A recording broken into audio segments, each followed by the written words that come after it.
ये देखो, ये सब अरावली की श्रृंखला है। अरावली पर्वतमाला की श्रृंखला है। उसी श्रृंखला के मध्य में स्थित ये रेवासा मठ है, और ये वो स्थान है जिस स्थान से इस मठ की स्थापना हुई है। अच्छा। हाँ, यहाँ पर ही अग्रदेवाचार्य जी महाराज जी भी यहीं से प्रकट हुए हैं। वो क्या मानसी सेवा करते थे। मानसी सेवा, देखो, जो जानकी जी जो थी ना, जानकी जी की एक प्रधान सखी है चंद्रकला, उनके अवतार उनको माना जाता है। ठीक है। और मतलब जैसे ठाकुर जी का आदेश रहा कि भाई आपको जो है सख्य रस की प्रधानता में आपको पुनः अवतार लेना है, तो वो अग्रदेवाचार्य जी महाराज के रूप में अवतार लिए, और यहाँ पर अवतार लेकर के इस रेवासा मठ के अंदर, ठीक है, यहाँ रेवासा पीठ पर आकर के उन्होंने इस मठ की स्थापना करी, और यहाँ से जो है सख्य भाव को उन्होंने विस्तार किया। ठीक है। तो मानसी सेवा किया करते थे यहाँ पर। तो अकबर और राजा मान सिंह जो है यहाँ आकर के भी उनकी महिमा के सामने नतमस्तक हुआ करते थे। उनका धूना भी है, ये स्थान है। अच्छा। और प्राचीन काल की बात है भाई, यहीं पे इसी स्थान पर रहते थे। आज हम उस चीज को सुरक्षित रखे हुए हैं। ठीक है। तो अग्रदेवाचार्य जी महाराज जो थे, केवल अपना नित्य क्रिया से निवृत्त और तपस्या में, भजन में केवल इतना ही। तो यहाँ क्या है कि यहाँ नमक की झीलें हैं। तो आपको एक उनका चमत्कार दिखाता हूँ, मैं बताता हूँ, जो काफी प्रसंग रहे। एक छोटा सा प्रसंग बताता हूँ। तो अग्रदेवाचार्य जी महाराज जो थे यहाँ भजन में मस्त थे। ठीक है। हुआ क्या कि भाई गांव के लोग त्राहिमाम करते आए कि भाई यहाँ तो क्या केवल खारा पानी है, पीने के लिए मीठा पानी नहीं है, खारा पानी है। तो उन्होंने कहा कि भाई क्या नाम है कि हम पूरे गांव के लोग बड़े परेशान हैं इस खारे पानी से, हमने आपके चमत्कार के विषय में सुना है, तो आप ही कुछ उद्धार करिए। तो उन्होंने अपने चिमटे से, ये जो सामने कुआं दिख रहा है ना, अपने चिमटे से जमीन में धसाया, तो गंगा के समान निर्मल धारा प्रस्फुटित हुई, और वो गंगा के समान जो ये मीठा, बिल्कुल मीठा पानी का कुआं आज केवल यही कुआं है इस गांव के अंदर। मीठे पानी का। ऐसे मंदिर में 7 कुएं हैं, लेकिन सबसे मीठा पानी का कुआं यही है जी। और 7 कुएं और 7 चौक से निर्मित है ये स्थान। अच्छा। प्राचीन काल से। तो केवल इस कुएं का जो है मीठा पानी, इस गांव में वैसे मीठा पानी नहीं है। फिर इसके सिद्ध में लेकर के अब पुनः बोरिंग हुई, तो उसमें से भी मीठा पानी वही भगवत प्रेरणा से निकला है। ये कम से कम भी 500-600 साल पुराना वृक्ष है। इतना लंबा पुराना वृक्ष रहता नहीं है, लेकिन 500-600 साल पुराना। आज भी इसके जैसे ये फूल लगे हुए हैं ना, ऐसे रुद्राक्ष बनेगा, और रुद्राक्ष अच्छा, गिरेगा। रुद्राक्ष हाँ, अब बनेगा। जैसे ये छोटे वाले आपको दिख रहे हैं ना, यहाँ पे जैसे दिखेगा, हमारे बच्चे जो लोग हैं ना गुरुकुल के, वो उठा के ले जाते हैं। अच्छा। ले जाते हैं, खेलते हैं। तो यहाँ पे क्या है कि हाँ, ये जो फूल है ना, यही बनेगा रुद्राक्ष। अच्छा, फूल से रुद्राक्ष निकलेगा। हाँ।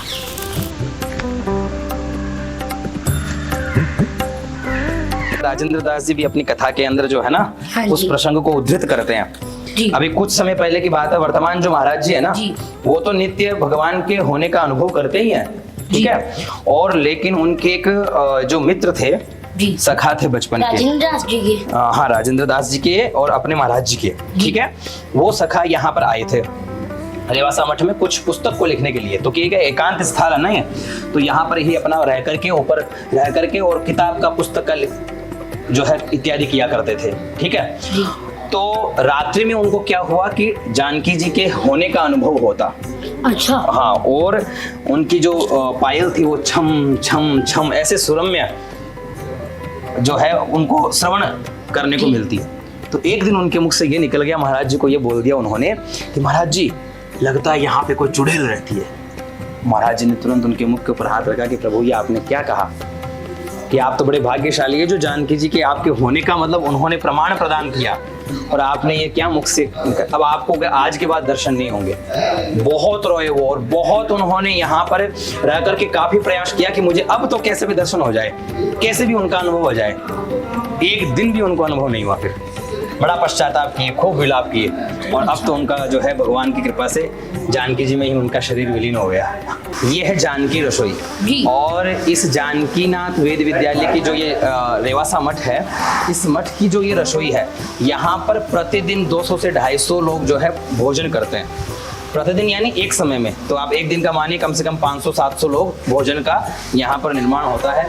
ये वो चूल्हा है जो प्राचीन काल से उसी पद्धति से, इसकी अग्नि कभी भी आज तक शांत नहीं हुई है। अच्छा। 500 साल हो गए, ये अग्नि ऐसी की ऐसी रहती है। लकड़ियां डाल लेते हैं, इसी पे भोजन वगैरह जो सब पकता है वो इसी पे पकता है। बाकी आजकल तो जैसे गैस वगैरह भी हो गई, उन पे होता है। ऐसे ही मंदिर में कुआं है, ठीक है। और ये जो गंगा जल है, ये ऊपर जो टंकियों में है ना, केवल गंगा जल है। उसी गंगा जल से ही यहाँ का प्रसाद पूरा तैयार होता है। गंगा जल से ठाकुर जी का पूरा प्रसाद तैयार होता है। दर्शन करो आप, पूरा प्राचीन उसी 500-600 साल पुरानी ये रसोई है जानकी जी की। और यहाँ का चमत्कार ये देखो कि यहाँ पे भोजन चाहे करने के लिए एक व्यक्ति आए और चाहे भोजन करने के लिए 500 व्यक्ति आए, कभी भी खाने की ठाकुर जी कृपा से कमी नहीं रहती। अन्नपूर्णा की सिद्धि है इस रसोई के अंदर, जो कभी भी किसी भी चीज की कमी नहीं पड़ती। ठाकुर जी की ये बड़ी दिव्य कृपा है यहाँ पे। ऐसा ही प्रसंग मैं बताता हूँ, मानसिंह जी जो थे ना, राजा मानसिंह, उनकी सेना आई थी यहाँ पे। तो 10,000 सेना लेकर के वो यहाँ आ गए। अग्रदेवाचार्य जी महाराज ने केवल 3 केले दिए उनको कि ये लो और बांट दो। गुरु की आज्ञा को ग्रहण करके उन्होंने वो केले सब में वितरित करना चालू किए, और सबको 3-3 केले बांट दिए। और फिर भी उनके हाथों में 3 केले थे, उनकी झोली के अंदर 3 केले थे। तो ऐसा दिव्य आशीर्वाद है यहाँ अन्नपूर्णा का, ठीक है। जो संतों की सेवा, बटुकों की सेवा, आए हुए भक्तों की सेवा यहाँ निरंतर होती रहती है। ये सब भंडारी लोग हैं, ये जो आप पीछे दर्शन कर रहे हो ना, ये सब लोग। जय श्री राम।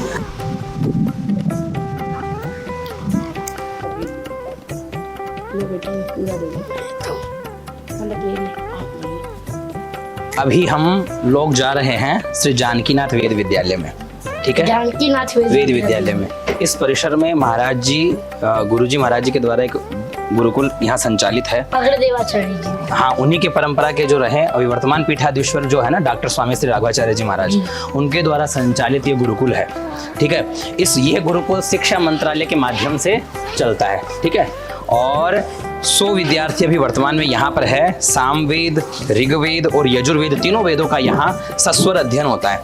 जैसे आप सुने होंगे कि प्राचीन काल के अंदर ऋषि मुनियों के पास में ऐसे शिष्य लोग बैठते थे और उनका अध्ययन होता था, सेम वैसे ही परंपरा यहाँ है। वैसे ही उसी प्राचीन परंपरा के माध्यम से ही यहाँ के जो गुरुकुल के जो आचार्य हैं, वो लोग जो है बच्चों को तैयार करते हैं। सामवेद में, ऋग्वेद में, यजुर्वेद में, ठीक है, सस्वर उनको पूरा तैयार करवाया जाता है। अपने शिष्यों को लेकर के बैठे हुए हैं।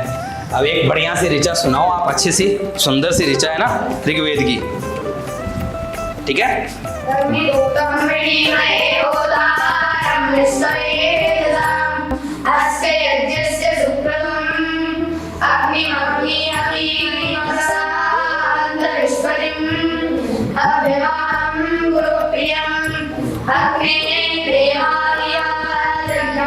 वृत्तवर्षे श्रीगुरो नमः हरिः ओम् मनिष्ठय भवस्व सोमधारया इन्द्राय पातवे सुतः रक्षोहा विश्वजनिखैरभियो निमयो भवते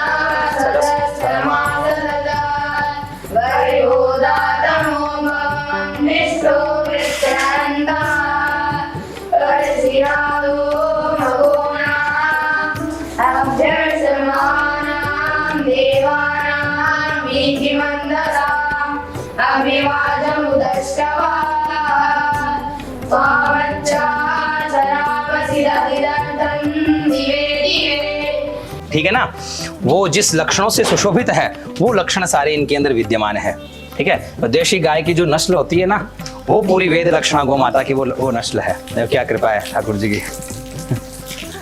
गौमूत्र के दिव्य दर्शन हो गए। और ऐसे सारी गायों के लिए यहाँ पर इस पीठ के अंदर ऐसी सुव्यवस्थित अच्छी व्यवस्था की गई है। ठीक है, इनके रहने की, खाने की, पीने की, एक पूरा परिवार यहाँ रहता है, वो इनकी पूरी देखभाल दिन भर करता रहता है। ठीक है, इन गायों की साफ सफाई की, इनकी रहने की उत्तम व्यवस्था, इनके भोजन का, प्रतिदिन इनको हरा चारा, ठीक है, पूरी इनकी बहुत दिव्य तरीके से, क्योंकि महाराज श्री का आदेश है तो उसी प्रकार से देखो ये इनके लिए, गाय के लिए सब कुछ तैयार है। आओ छोटे छोटे आपको बछड़ों से ही मिलाते हैं। ये सब वेद लक्षणा गौ माताएं हैं, सुंदर सुंदर। प्यारी कितने दिन की है? अभी ज्यादा समय नहीं हुआ इनको। ये देखो, आ जाओ आ जाओ।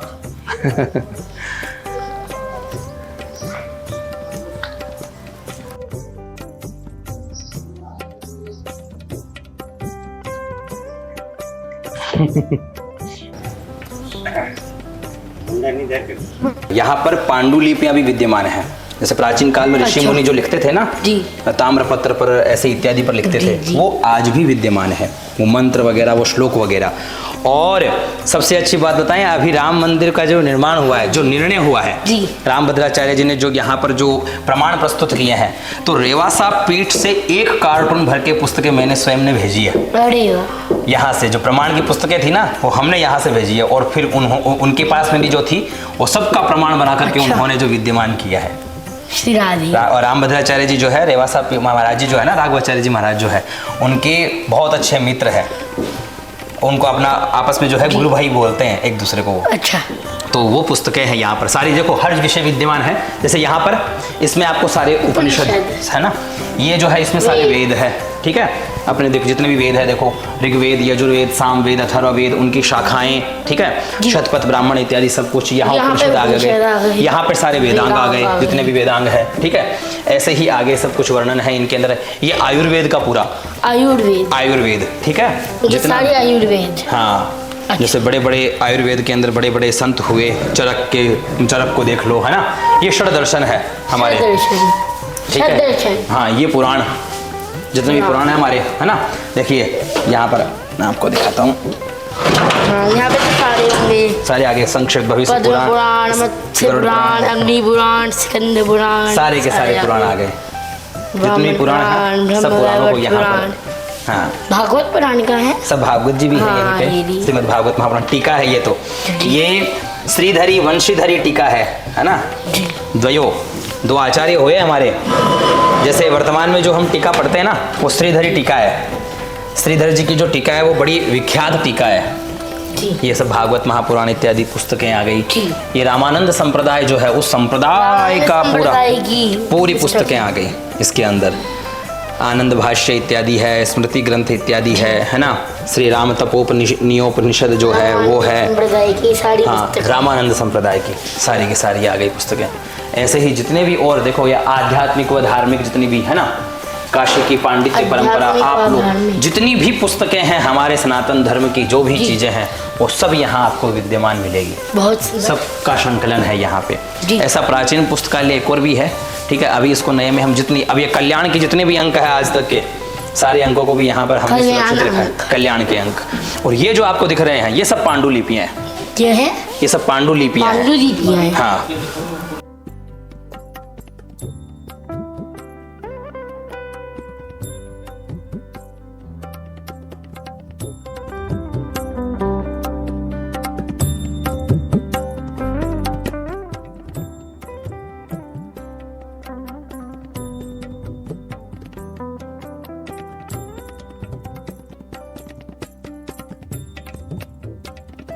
ये सामवेद ऋग्वेद यजुर्वेद के बच्चे हैं, लेकिन अभी आए ही हैं। हरे कृष्णा। हरे कृष्णा, राधे राधे। हरे कृष्णा, हरे कृष्णा।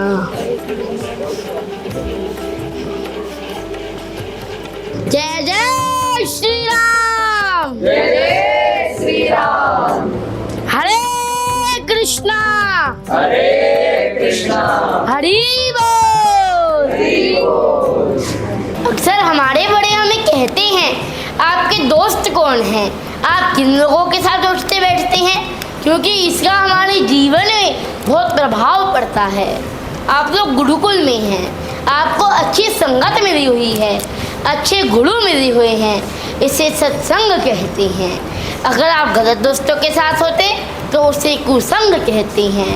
राजा बृहद्रथ दुर्योधन की कुसंग में फंसे हुए थे, इससे वह महाभारत के युद्ध में अभिमन्यु द्वारा मारे गए। तभी तो मैं कहता हूँ कि अच्छे लोगों के संग में रहिए, भक्तों के संग में रहिए। राधे राधे, राधे राधे। हम हाथ उठाकर कहते हैं, हम हो गए राधा रानी के। हम हो गए उठाकर कहते हैं, हम हो गए राधा रानी के। राधे रसिकों की प्यारी के, राधे श्यामा जू प्यारी के, राधे शिवानु दुलारी के। हम हो गए राधा रानी के, हम हो गए राधा रानी के, हम हो गए राधा रानी के। हम आज भी राधा रानी के, हम आज भी राधा रानी के, हम कल भी राधा रानी के, हम कल भी राधा रानी के। रहेंगे राधा रानी के, रहेंगे राधा रानी के। हम रहेंगे राधा रानी के, हम रहेंगे राधा रानी के। राधे शिवानु दुलारी के, राधे शिवानु दुलारी के। हम हो गए राधा रानी के, हम हो गए राधा रानी के। हम पूजा उठाकर कहते हैं, हम हो उठाकर कहते हैं, हम हो गए राधा रानी के, हम हो गए राधा रानी के, हम हो गए राधा रानी के।